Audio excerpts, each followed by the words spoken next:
Roel, dating OFW, na pagbalik mo sa Pilipinas, meron ka na ngayong 5 adopted African kids. Yes po. Paano mo to nagawa at bakit ka nag-adopt? Naku Ma'am Karen, medyo mahirap po kasi syempre hindi biro magdala ng mga Aprikano dito sa Pilipinas.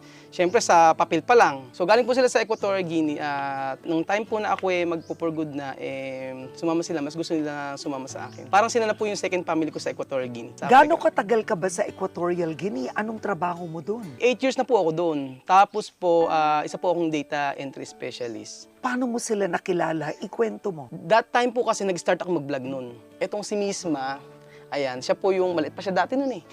Noong time na yon, nung nakilala ko siya, kumakain kami sa resto. Itong si Misma ay namamali mo sa akin. And then sabi ko, wag na kitang bigyan ng pera, papakainin lang kita sa restaurant. And then habang umo-order ako ng pagkain nila,